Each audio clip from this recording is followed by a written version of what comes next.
Welcome, everyone, to another episode of the European VC podcast. Today, I have Ben Saunders with us. This is one of the craziest, most experimental, most exploratory conversations, quite literally, that we've ever had on the podcast.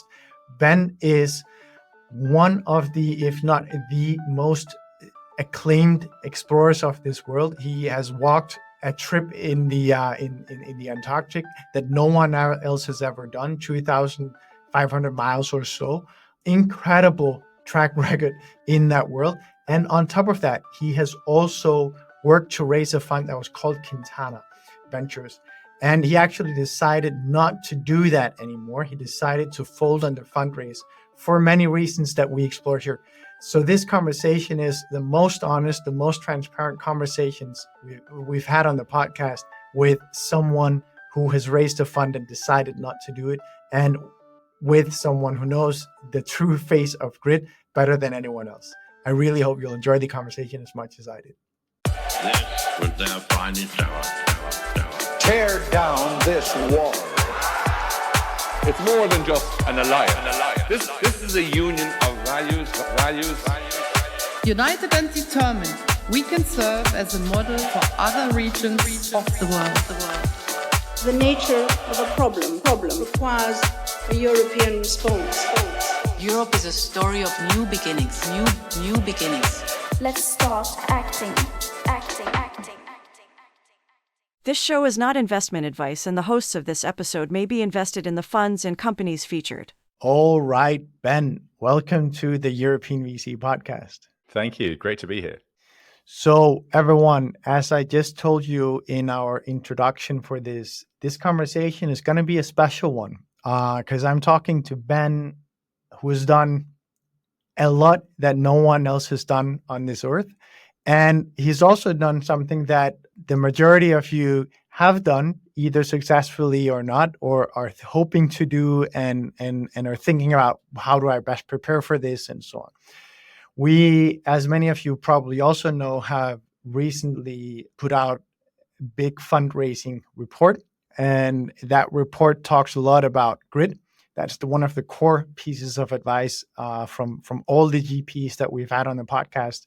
It's the advice that everyone has said is persevere. Find the resilience to persevere through thousands of no's and just a few yeses. So for that reason, I thought that this conversation with Ben would be an incredible conversation to explore grit from someone who has seen grit in the real world, so to say, in Antarctica and the North Pole, but also seen what a fundraise requires. So Ben, I'll maybe put it over to you. Tell us a bit about yourself. Let everyone know who you are, where they can also follow you, because I'm sure that many will be enamored by you via this conversation. So I'm sure they'll want to follow up and get closer to your work. Thank you. Well, that's kind. How do people find out more? bensaunders.com is my website. I'm actually a bit of a geek deep down. I've always had this sort of geek, explorer, adventurer, alter ego. I bought that domain name in 1999, so I've had it for a while. So yeah, bensaunders.com. I am Polar Ben on Instagram. I'm actually not on X now. You're not on X? Deleted my account in a sort of spat of like, what's happened to this place? I'm like early adopter. I'd been on Twitter since 2007, I think. So that was possibly spur of the moment clicking on that one. I think I can. I think you get 30 days if you want to like bring it back from the dead. So we'll see. Yeah, but Polar Ben. You probably could have had Ad Ben. Back in the day, should have thought about it.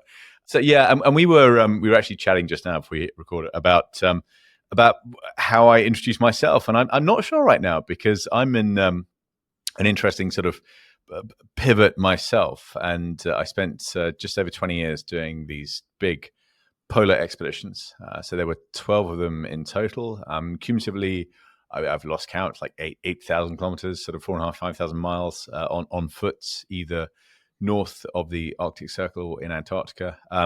Did everything I had dreamt of doing in that field, and then some. And I guess ultimately the dream for a long time was to raise the bar, was to try and do something progressive and innovative and new. And long story short, that happened, in fact, 10 years ago. So 2013-14 was the biggest, craziest expedition I ever did. There were two of us in Antarctica. My teammate is half French. He's called Tarka Lepiniere. I'll spell that for you later if you need it. But Tarka's an old friend, extraordinary human being. And he and I, in a nutshell, walked from the coast of Antarctica, a place called Ross Island, which is on the sort of New Zealand side of the continent, to the South Pole, where we turned around and walked all the way back to the coast again. No one had ever done that before. No one's done it since.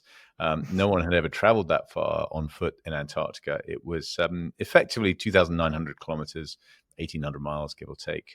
So we broke the record. I still hold the world record, like longest ever polar journey on foot. And perhaps more importantly, we finished the journey that Shackleton had attempted on his first expedition in Antarctica, an expedition called Nimrod, and then there was a British explorer who had a big team called Captain Scott, who went down a few years later. Got to Antarctica in 1911. His team of six died. Sorry, team of five died down there. 5 in the end. It was going to be 6.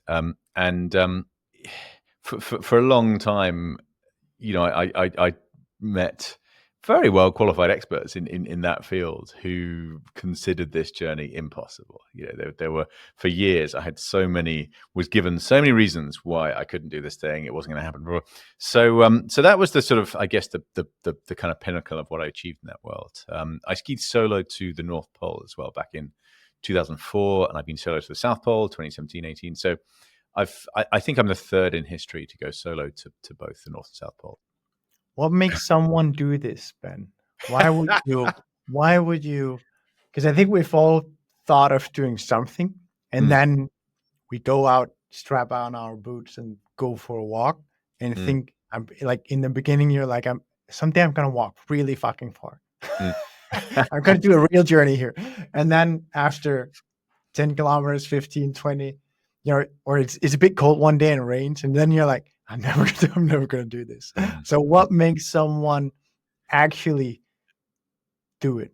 Yes, it's a very good question. And the motivation evolved profoundly over that 2-decade period. But starting out, and I remember hearing something. So part of my peculiar immersion into the world of VC was back in, I think it was 2016. I was asked to give a talk for Sequoia in the Bay Area at an event called Base Camp, and it was the first time they'd done this. It was a sort of offsite retreat in the hills up above Menlo Park, on a sort of ranch in the middle of nowhere, and it was mad. Like I was the first speaker, opened this event. The next speaker was Jamie Dimon. They had Condoleezza Rice, Satya Nadella, Elon Musk that evening, General Stanley McChrystal the next day, and then everyone, it was a fireside chat with Elon Musk and like Roloff Bota, and it was insane. Like and then we're hanging out, drinking beers by the campfire. So maybe that was, well, not even maybe. I mean, that was for sure where the seed was sown. I was like, this is interesting. I've done hundreds and hundreds of sort of paid corporates, Mr. Motivator speaker engagements over the years, and almost always I leave with a secret feeling of like, oh, thank God I don't have a job with that would be soul destroying. But with Sequoia, I was like, this is interesting. Like everyone here feels wired a bit like me. Like there were some pretty maverick characters, and then of course there were like 100 or so portfolio founders and some extraordinary success stories. So that was that's kind of how the VC chapter started. But if we just tie the knot on that, because I do think that you're absolutely right in that Mark Andreessen famously calls being an entrepreneur building a company like chewing glass. And everyone else has kind of a similar way of putting it, that this is not for the faint of hearted. And I think that most that have gone through it would probably also say, well, whether you're and this is how I always put it, that whether you're an extreme sports person, like I used to be a bodybuilder. I know a lot of bodybuilders. I used to be a big guy. Some of the guys I know are still very, very big.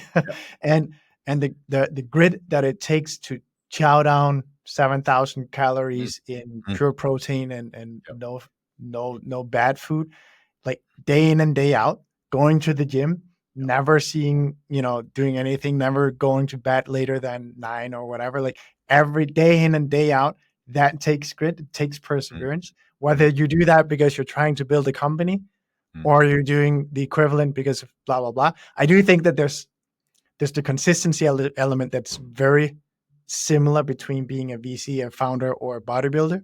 Absolutely. And then I think for you, there's also the extreme tension you're under, which I think cannot probably be equated to anything. Yeah. Well, so I think it was at that first event I did with Sequoia where Doug Leone was talking about founders and how he assessed founders, and he had this thing, I think probably still has this thing where he likes to try and understand their childhoods, and and he looks for founders who've had a challenging past and a bit of trauma and a chip on their shoulder, something to prove. And in my case, the early motivation for my polar career, and I did an event with Fred Destin, I think it was last year, which was sort of fireside chat thing, but I jokingly said to him in front of his audience, like, oh, well, you can boil it down to 2 words, dad issues. But there is a lot of truth in that I didn't know my dad growing up. My parents divorced when I was a toddler, and then my dad just disappeared not long after that. And I grew up without knowing him. And he was an orphan, so there was no family tree on his side. I have no idea on my paternal side of my family where my roots might lie. No idea. And I think as a kid, my mum remarried, but that didn't go very well. So I think as a kid, I was looking for male role models, and I latched onto what I now view as these completely over the top, like caricatures of sort of macho individual accomplishments. So my heroes as a boy, in fact, behind me, probably that much, and it goes up one shelf as well. Like they're all the sort of adventure books, kind of polar and mountaineering. So as a boy, my heroes were all men, and wearing big boots, doing heroic things, crossing ice caps, climbing Himalayan peaks, sailing around the world single-handed. And I wanted, naively in my I guess late teens, I started thinking about this and setting these goals.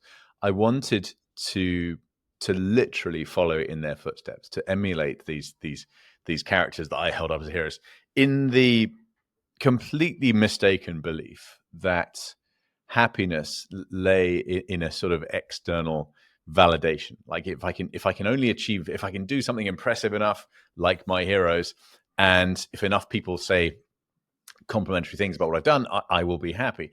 Now, like, spoiler alert, that's not how happiness works. It turns out it took me, one or two of these camping trips to kind of figure that one out for myself. But by that point, I was starting to get so deep into this polar expedition rabbit hole that my motivation was already changing, and it was shifting to, I think, probably a healthier form of motivation, which is this sort of how to describe it, almost like a craftsman. Like I just enjoyed the focus and like trying to get better at my thing.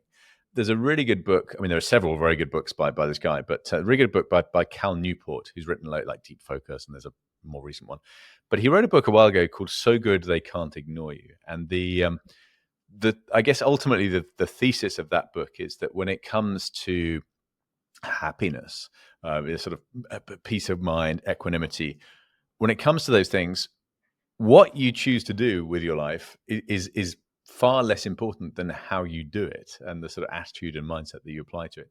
So yeah, it went from like having this giant chip on my shoulder and this big blank space where some sort of male role model should have been, to after a while becoming a professional, in an obviously very challenging niche, and also becoming an innovator, like eventually getting to the point where I was able to kind of chip away at the boundaries of what was considered possible in that world. So that became satisfying and enjoyable in its own right. Can I then ask you, Ben, because I said just before that many VCs would say that it requires grit, it requires resilience to raise a fund. The hardest thing you're ever going to do is raise that first fund and all that stuff. It is very hard. It is very difficult. But is it fair to use the word grit? Do you think so? Like, if someone knows what the outer spectrum of grit is, I guess it's you, right? So, and you've been there both places. I mean, there's a kind of irony here because, of course, I haven't raised a fund. I decided back in June to quit fundraising, and so on the one hand, like hopefully you'll have some listeners who are like, yeah, yay me, like I've done something that this freaking world record breaking, polar explorer decided was too difficult. So in some ways, like there's an irony that I've decided to stop raising a fund. I don't think, however, I stopped because it was too hard. I think I just stopped because I'd for various reasons sort of paused to step back and get a little bit of objectivity and realize that actually I've got a pretty full life anyway, and trying to cram in being being a good VC into a life that is already quite busy and has become busier. We have a 2-year-old son. I just thought this is going to be too compromised, and there are other things that I want to do, like writing my first book that I've been procrastinating on for many years now, that are never going to happen if I'm like professional asset manager running a fund and hopefully raising a second one and blah blah blah. So I think also it's probably important to emphasize that my definition of grit isn't like the ability to keep going no matter what. It's rather to sort of optimize your ability to deal with obstacles and challenges in the pursuit of the thing that you want to do. And one of the big lessons for me on my very first expedition, 2001. So I was 23 years old and trying to get to the North Pole from Russia on foot, about 8 weeks, 1,000 kilometers, give or take. And I was traveling with one other guy called Penn Haddo, Penn with a P. Penn was my sort of polar mentor and taught me so much on that first trip. But I got frostbite in my toe, my left big toe, on that first expedition. And I got it, I mean, because like back then, the gear, the equipment isn't quite as good as it is now and all those things. But I got it predominantly because I had this mistaken belief that success on that expedition was going to mean gritting my teeth and ignoring all of the warning signs and the pain and the discomfort and just this ability to keep going no matter what. So like my foot, my toes went from like really painful to nothing, to like numb, in the course of a day. And of course, like that evening, getting the sleeping bag, I'm like, oh, my toes are like white, like hard. I'm like, oh, that's not good, is it? So it is there. It's still there. I still have all my toes, but they're not very pretty. My foot modeling days over. So I think that was really important lesson, like early on, that when you're trying to do difficult things, pioneering things, trying to do things that no one's done before, it's not all about like, yes, you have to be able to keep going. You've got to have a bit of determination and a decent work ethic and the ability to find energy when you don't feel like carrying on, all that stuff. But it's absolutely not about ignoring the warning signs. It's the reverse. Which, if we then take it and tie that to raising a fund, and also the final conclusion of it for you, which was, wait a second, does this really make sense for where I am in life and where I'm trying to get to? Maybe now is not the time. Did you, because you raised for 2 years basically, through the worst time and everything, so you don't I don't think anyone can hold anything against you for I actually also thought that when you first told me your story in 2021, having your background would be a blessing, because every LP would want to have that in the portfolio, because everyone wanted to kind of back these crazy bets, back these crazy stories.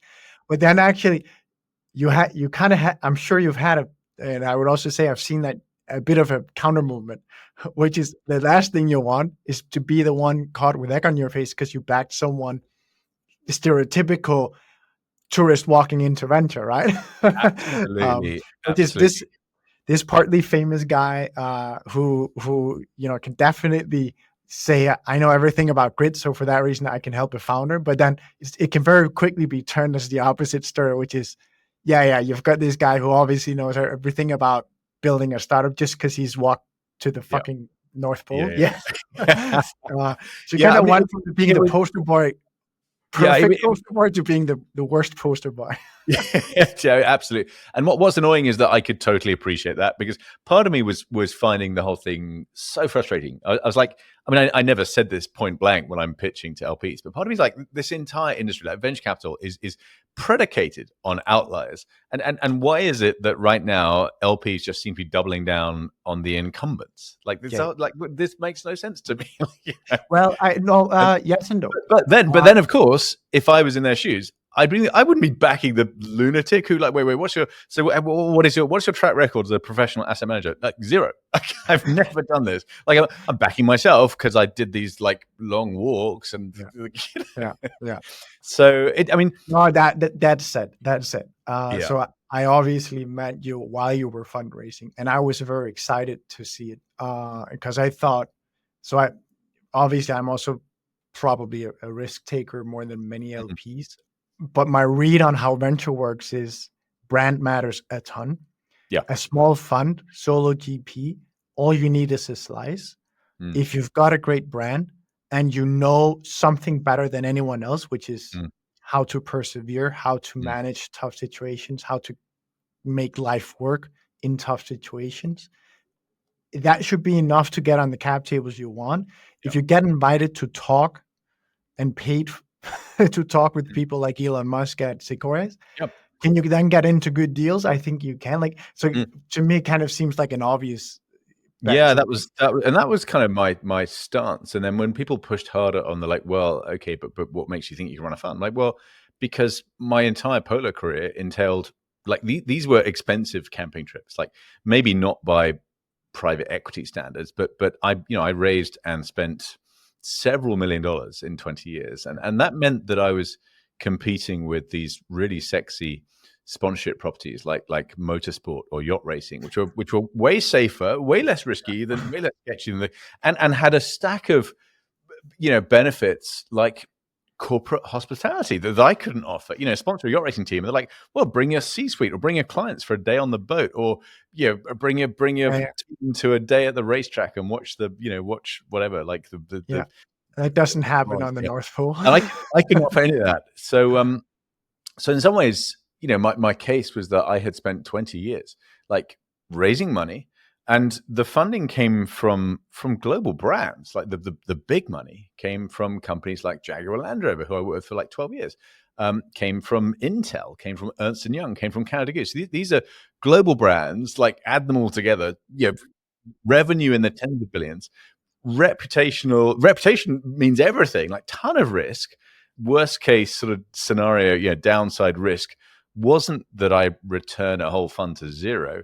It was that I die and a bunch of other people die in a flaming plane crash in a nature reserve, Antarctica, Greenland, and it's all over the news with your logo. So I knew about managing risk. I knew about like long-term relationships, because these sponsors, they're not giving me money. They're not donating this cash. It's an investment. They're expecting return. Now it's not a capital return, but maybe it's a sort of marketing and whatever else, whatever their objectives are. So to me, like the further down the VC rabbit hole I went, the more familiar it felt. I was like, this is just like my old world. And then what do I do when I raise the money? I've got to find these incredible problem solvers in the polar world and decide very quickly, like, can I trust these people, A, to do the thing they think they can do, because that's a crucial part of the jigsaw I'm trying to put together. B, can I trust them with the capital I've raised and the reputational risk to my sponsors because they're global? And C, can I trust them with my life and like over years? So that's what I had to do. So in so many ways, venture felt so familiar in terms of the challenges, which is why it was sort of all the more frustrating not to get this sort of instant traction, not to get somebody like, oh yeah, love it. Like I'll write you this big anchor check. Like, let's go. Yeah. And then on top of that, venture is different from every other asset class in that it's very soft value built or contingent or dependent, which makes me think even more, because you could argue, well, private equity, no one's going to take you into their SME because you're Ben Saunders. You're like, no, like it's not. It just does not work like that. So for that reason, they trust you to come in and help them with their turnaround. But in venture, like we have these minority stake, it's minority stakes business. So all you need to do is say, well, do I want to have this famous guy putting his name in and help me get in, talk about how to get New York Times to care about you, as an example, right? It's pretty simple. Okay, so now I want to ask you something else, which is in you shared a chapter that was called "What Doesn't Kill You," and you said, and there's a passage in it where you said, "So I reached the North Pole on the 11th of May 2004. The moment was, in many ways, the ultimate anticlimax, mainly because there's nothing there, not even a pole. Intellectually, of course, I understood that." And then you go on to describe that the North Pole obviously is moving and stuff like that. But this realization that something that you strive towards for so long can be super anticlimactic, I think resonates with a lot of VCs. You finally raised the fund and now you're ready to go. Well, doesn't really it just continues tomorrow.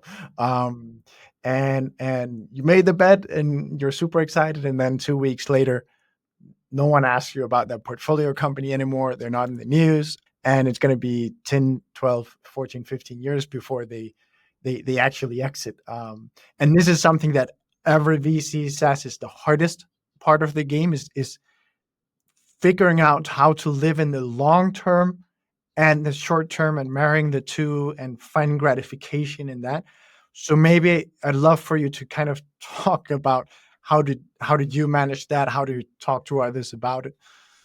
Yeah, no, it's been a sort of perennial theme through my polar career. I mean, you talked about when I got to the North Pole in 2004. I mean, yeah, like nothing there. And then February 2014, 10 years after that, when Tarka and I made it back to the coast of Antarctica, we'd achieved the most audacious, ambitious goal that I could have set in my career. Like we had properly raised the bar, like new world record, finished the journey that had defeated Shackleton. Like it was like a completely game changing. And there's a definite finish line. Like there's a crack between the ice and then the land, like the shore of this island where we actually finished, called Ross Island. And I remember making sure that Tarka was right next to me, before we crossed this finish line. And we took our skis off, so we sort of stepped across at the same moment. Like we'd done it, longest ever polar journey on foot, first ever return journey to the South Pole under human power, all this stuff, and nothing happened. Like there was no sort of lightning bolts, immediate feeling of elation or triumph, or just maybe like vague feeling of relief that we didn't have to go any further, we were still alive. But then the next few weeks, get traveling home and life after that achievement, rather than my life becoming immediately more awesome, having achieved the biggest goal I could have set in my professional field, it got a lot less awesome for a long time. Like partly because I was completely burnt out, and then I came home to a whole string of commitments and obligations and promises I'd made to sponsors and the media, and of course, like make hay while the sun shines. So I'd achieved this thing, and I'm on the news and TV, and so just when I most needed a vacation, I was like really busy, and it took about 9 months for me physically to recover from that expedition. I lost 22 kilos in 4 months in Antarctica. So it was like physically, mentally, completely shattered, and then mentally, like I'd lost the goal. I'd lost this dream, this sort of mission that had been for so long giving me all of this energy and determination, like a reason to carry on despite so many setbacks, like over years and years and years. And the more sort of setbacks and failures along the way, like just the more my determination grew. And then when we achieved it, it was gone. There was nothing there to replace it, because this was the kind of goal that took 100% of my bandwidth and my energy and everything else, my time, all the money I could raise. So I always, when I'm sort of in keynote speaker stage, kind of mode on stage, I always say that this probably sounds like the most demotivational thing I could be telling people. Like I set my sights as high as I could in my field. Like experts said, nah, this can't be done. No one's ever come close. like worked my butt off, raised a whole ton of money, built this brilliant team, did it, and it didn't feel like I was like, where am I going here? Like, what's the moral to this story? And I think there are 2 points. I think firstly, a long time ago, I had made the mistake of thinking of success as a one-time deal, as a threshold, as a finish line in the future. You know, things aren't great, things are tough now, things are shit now, but when I get there, they're gonna be amazing. And that's a very normal, typical human sort of mindset to get into. We are obviously like sort of goal-oriented creatures. Like that's just how our minds operate. But there's a trap, I think, that we so often fall into of telling ourselves that, you know, when we like, I'll be happy when, and I absolutely, that's how I was operating for a long time. And then I got there. You know, I literally crossed the biggest finish line I could have ever crossed, and nothing really changed. Like life went on. You know, so I think personally, it taught me that success isn't a finish line. It's like, it's how you play the game, how you show up every day, because there isn't really a finish line. Just life keeps going until it doesn't anymore. But I think that's crucially transfers to business, because there definitely isn't a finish line in business. Now, for a founder, perhaps they're aiming for an exit at some point down the road, but that doesn't mean they want the company to shut down. Like, well, that's it. Like, servers off, lights off, lock the door, like, done, like, shut down everything. Like, we're finished. I don't think that's the point. I don't think any founder is aiming for their company to end. And yet that's kind of how I was thinking in my mind. I was aiming for this like destination that was going to change everything. So I'm kind of rambling here. Hopefully that makes some sense. I think there was also, in terms of like the sort of, what would you call it? Delayed gratification. Yeah. Yeah, huge part of it. And of course, you know, I often get asked when it comes to, well, I guess my entire polo career, but particularly the longest trip I did 10 years ago, like, what was the hardest point?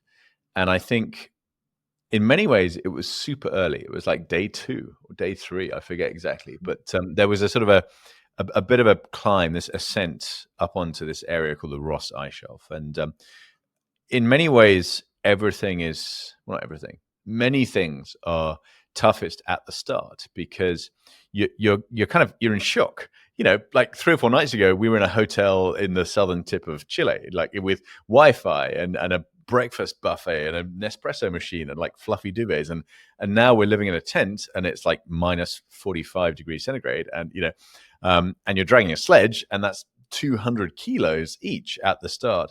Now, so everything, and also we're super early in the season, so it's very, very cold. So everything is really hard. And in some ways, you have to trust that things will improve. Like we just, if we can stick it out, we're literally traveling into the summer. The sun gets a bit higher every day. The ambient air temperatures will increase.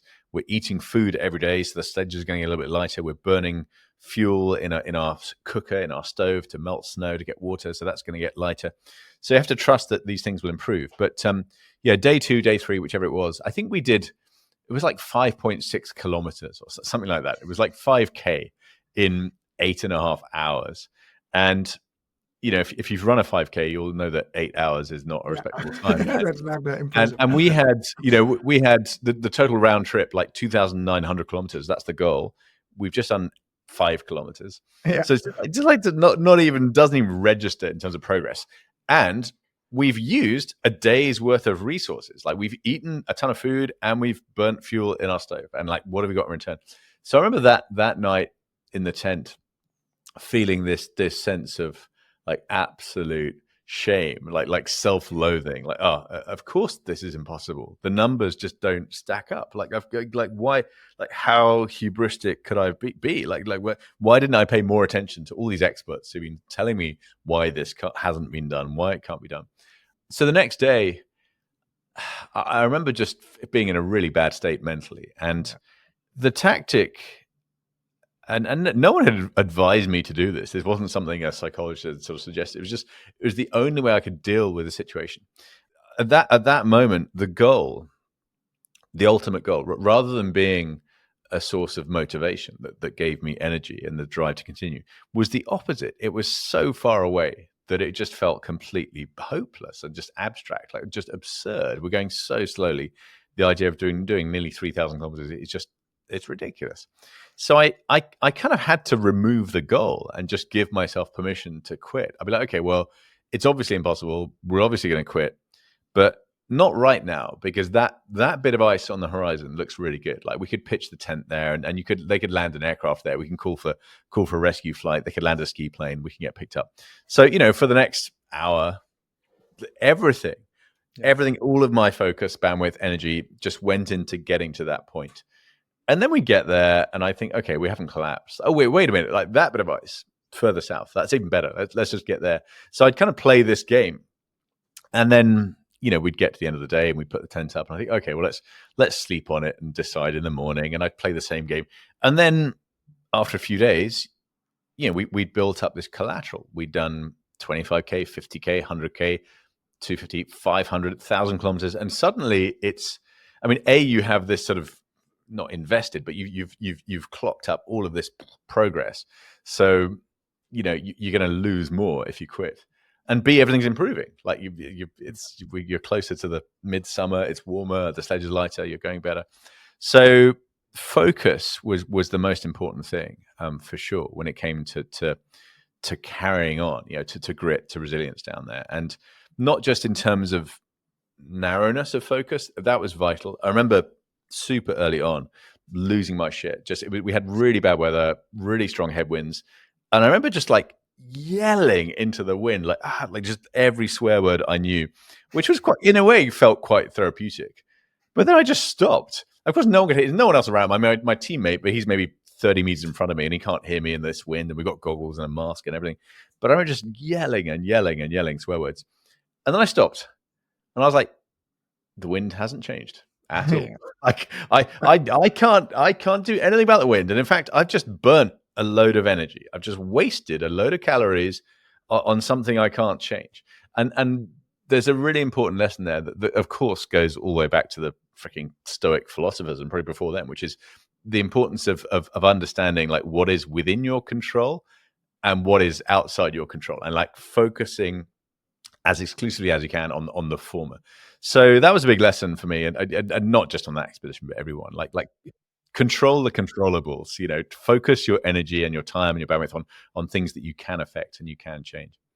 And I think anyone listening to the story you just told that have also been on the fundraise trail, and it's not by coincidence it's called the trail, right? Oh yeah, because it is similar in that you maybe have 20 million to raise if it's a first time fund between two people or alone, and in the beginning you have a blank pitch deck, so to say. You got to figure that out. But even when you start raising, having those first calls, and you send out the email, you've packed everything, you expect this to be received like a godsend, because I'm this guy, I know my shit.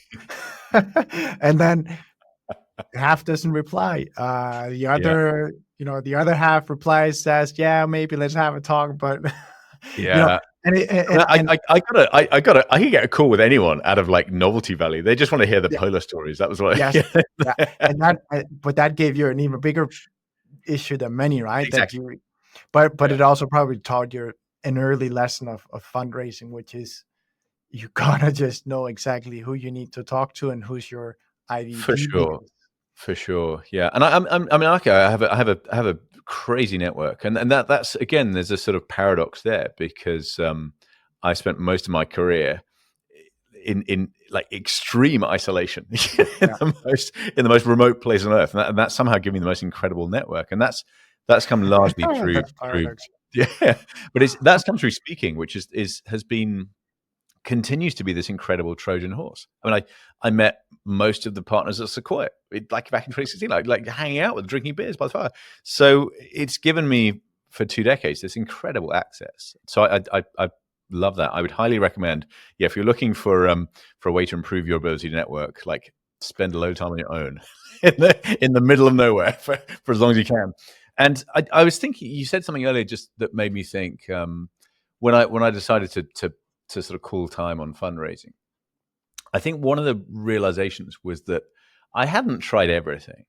If I had to, I'm 100% convinced I'd back myself to raise a fund. And one of the things I didn't do that in hindsight was probably obvious was actually a sort of old-fashioned roadshow, and to go to the US, because I've got a great network in the US, and it's an enormous generalization, but it seems to have held true so far. Like, my story just is received differently in America. Yeah, I'm sure. And I think in America, it just seems almost universally valid to be ambitious and to talk about your dreams and your ambitions. And I'm British, the English, and we can be a pretty cynical bunch at times, and we definitely do the whole tall poppy syndrome thing quite well. But so I've always had a different reception in the US, and I think if I had to raise the fund, that would have been the obvious move. And I'm sort of quietly confident I could have done it. I think you're very right, and I think you're saying two important things. One is, as the IVP part, know who would back you and focus there. It surprises me that you haven't done that, because I would definitely also think that, first of all, they're more comfortable with solo GPs, and they're more comfortable with backing. So one thing is that structure, but then they also love bagging the exceptional person. And there's more that do smaller tickets, kind of more exploratory than here. I wouldn't say that they're less diligent, but we definitely have LPs in Europe that are more used to backing PE. And for sure. And they use the PE mindset when they then evaluate VC fund managers. Yeah. Whereas in the US, many of them have backed tech entrepreneurs that have done something incredible, but haven't invested, don't have a lot of allocator strategy or track record and so on. But they recognize that this guy is a human force or force of nature. So he'll figure it out. It's not that hard to. It's not that hard to be a VC. And that was always my working maxim. I'm like, it's figure outable. Like, and if you'd asked me, I don't know, in 2002, like, Ben, how do you charter? How do you purchase aviation fuel in New Zealand and get it shipped to Antarctica on a Russian icebreaker? And I don't know, but I'll figure it out. Come on. Like, I don't know. I've never. But I can. I'm sure I can figure it out. And I did. So that was kind of my strategy going to VC. Yeah. I think one of the things that happened was that I was so I'd got the bit between my teeth. Like, it felt. Trying to raise my first fund, so GP, it felt so much like my first expedition, like age 20, planning that a million years ago, and no track record, trying to enter this, pretty complex, pretty challenging, pretty high stakes professional field. And it's a field dominated by these sort of incumbent legends who've done amazing things. And I'd never done it, but I was convinced I could play at that level. Like, that was where I was starting from in the polar world. And it was kind of the same in VC, except I had this like superpower of my backstory, like 20 years doing these expeditions.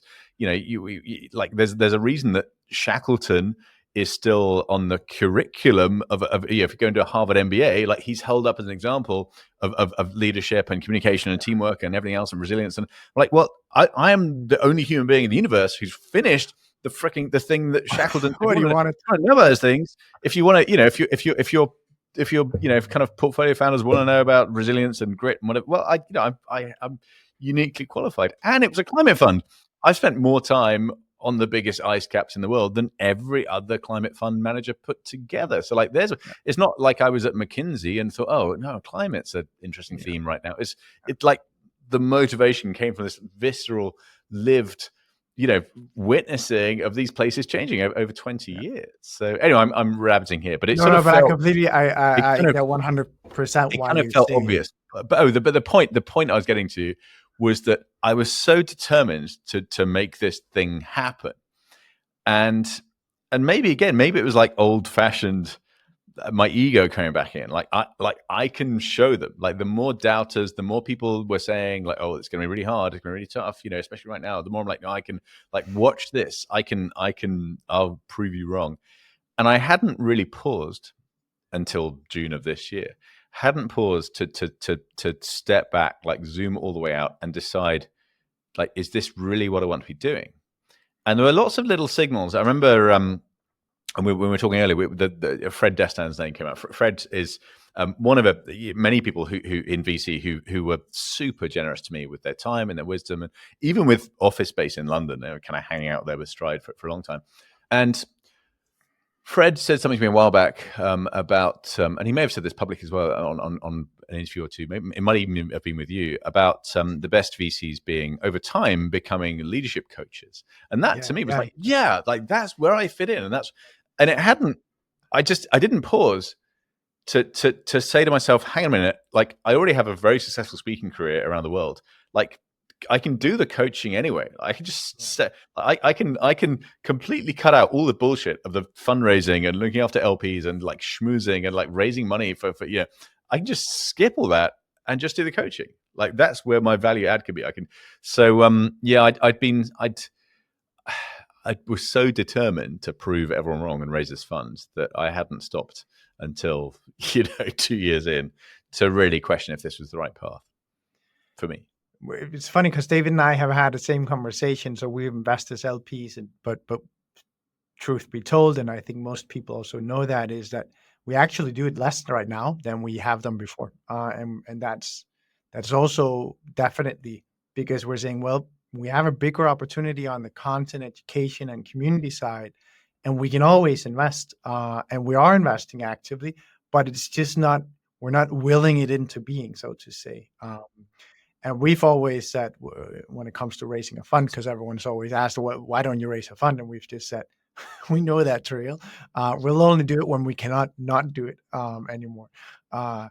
So I saw this weekend in London, I saw a dear friend of mine who is, I won't mention any names because I'll say she's a she, incredibly successful investor, fiercely private, huge philanthropist.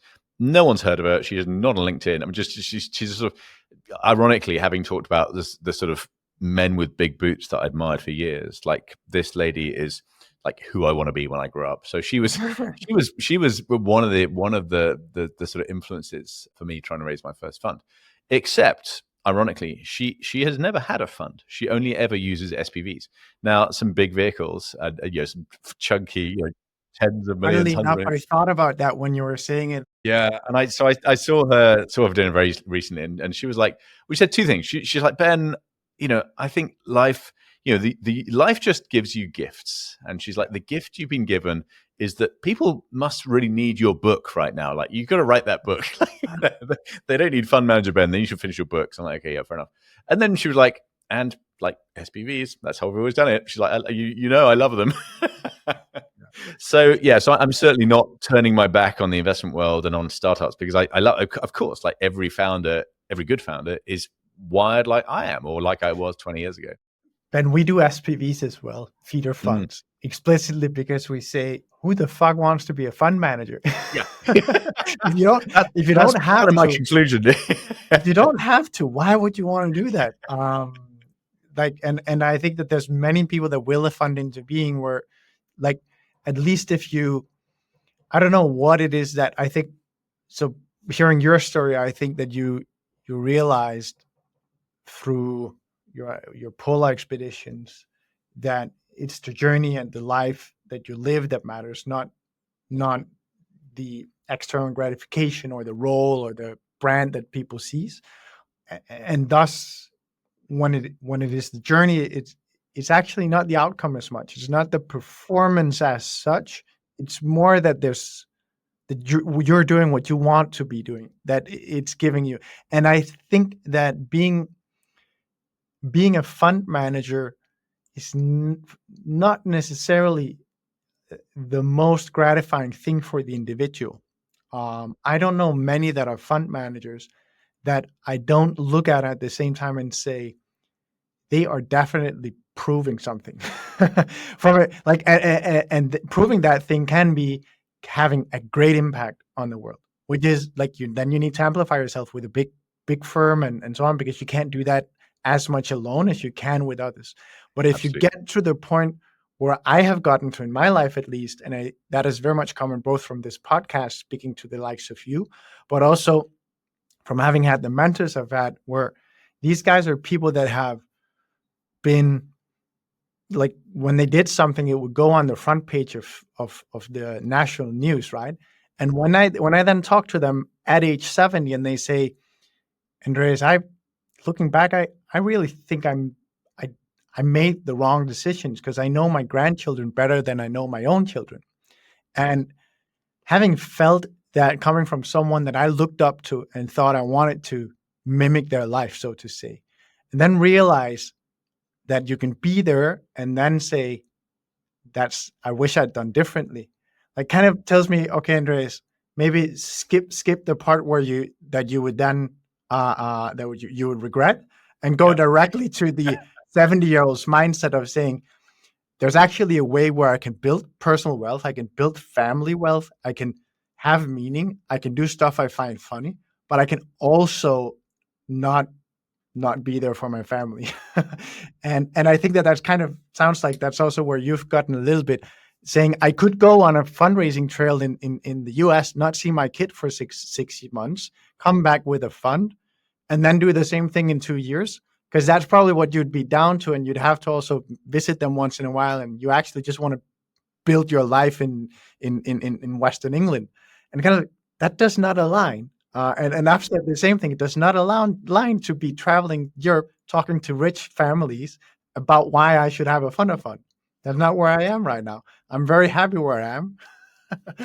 100%, and of course, like my life, like everyone's life has changed and evolved, and I, as I think it was we've touched on before, like I became a dad 2.5 years ago. Like that has changed my world completely, and I think, you know, looking back even to the sort of recent past-ish, 2019, just before COVID, I was looking at buying a stake in a really cool business that did sort of Antarctic travel and logistics, and a really, really cool outfit, a company called White Desert. And it's a British firm, but they operate out of Cape Town. And there's a scope to get involved. And I basically went down, the founder, CEO at the time, good friend, and he was like, well, come and do the season with us. Come and we'll give you a job title. I think it was head of special projects. I got paid a fee for the season and did a bit.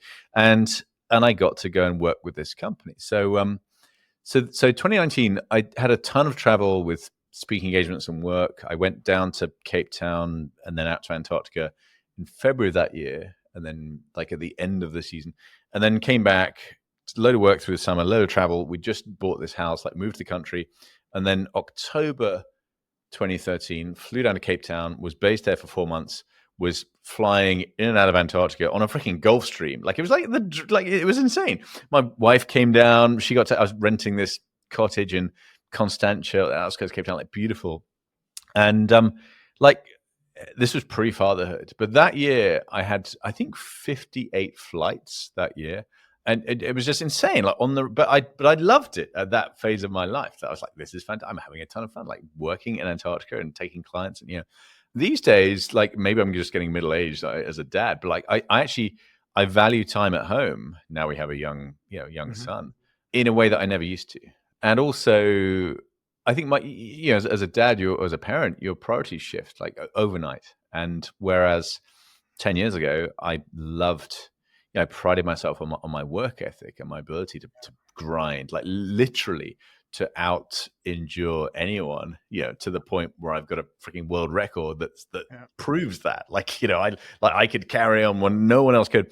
Like these days, actually, for me, it's not all about work. And I want to be around for my, we took him to nursery today for his first day at nursery, his little trial visit this morning. I have an admission to make, which is it did not change for me overnight. I have a 6-year-old and a 4-year-old. It changed over 3 years, where I deliberately said to myself, the man I wanted to be is no longer the man that I want to be.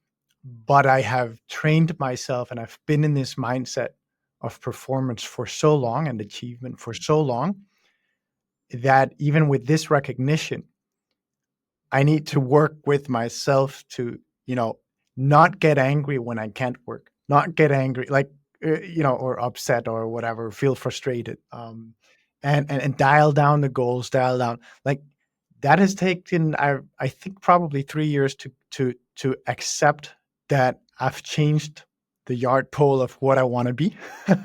Yeah, no, and for sure. I mean, this stuff keeps changing, keeps evolving. There were definitely moments even a year ago, 6 months ago, where, you know, if I wasn't in London, I'd be in this position, like literally pitching, like, and I'd have days where it was back to back Zoom calls, like, and often into the evening, you know, people in the US, and maybe at some point I'd go to the house to get a coffee or something, and my wife would be like, "Oh, I'm gonna take our son and take the dogs, and we're just gonna go for a walk in the woods." We literally live in the country, like beautiful woods on a, and I'd be like, "Oh, I've got this call, I've got to, you know," and I'd turn it down to do more work, and then part of me started to realize that, like, okay, where am I? What's the dream here? Like, even if I raise 4 funds and then get to a point where I can like step back as like the freaking chair of some insane, huge, you know, kind of franchise that I've built with a huge team and insane offices and US office and London office and everything else, you know,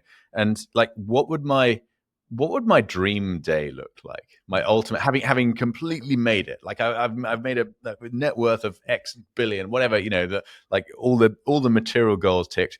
What would a dream day look like? Would it be going for a walk with my family and the dogs? Like, yeah.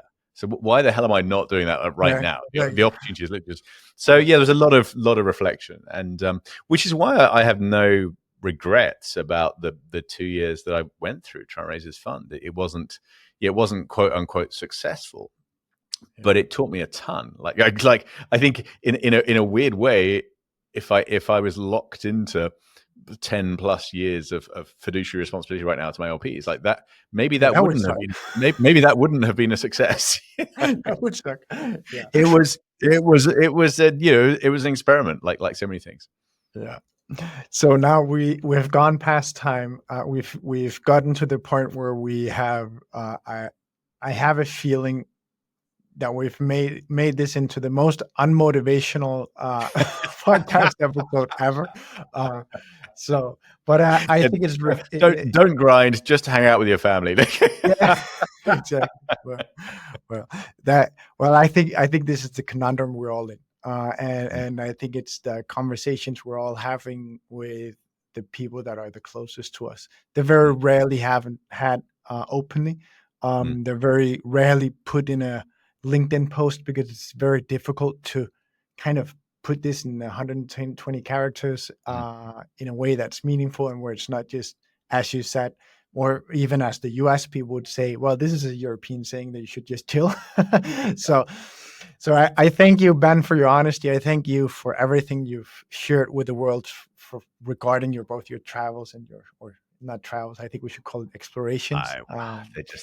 Whatever. I still don't know how to introduce myself these days. And I was kind of hoping that VC would make that would have solved that challenge. Yes. I just be like, oh, I'm an investor. And now I'm like, oh, well, I used to do these things and now I do some speaking and I'm writing a book and a bit of coaching. And But on the other hand, is there anything more amazing than when you need to introduce yourself to someone, all you can really say is, I'm Ben Saunders, which encompasses a lot of different things. You can't box me. Ben, thank you so much. I really hope that everyone who's tuned into this episode at least got a bit out of your journeys and the tyings that we try to do between your journey as an explorer and as a VC / investor / angel / speaker / coach. I'm sure we're gonna do tons of things together in the future. I think we can do a lot of cool things. Absolutely. It's been a joy. Thank you so much. This was their finest hour. Tear down this wall. It's more than just an alliance. This is a union of values. United and determined, we can serve as a model for other regions of the world. The nature of a problem requires a European response. Europe is a story of new beginnings. New beginnings. Let's start acting.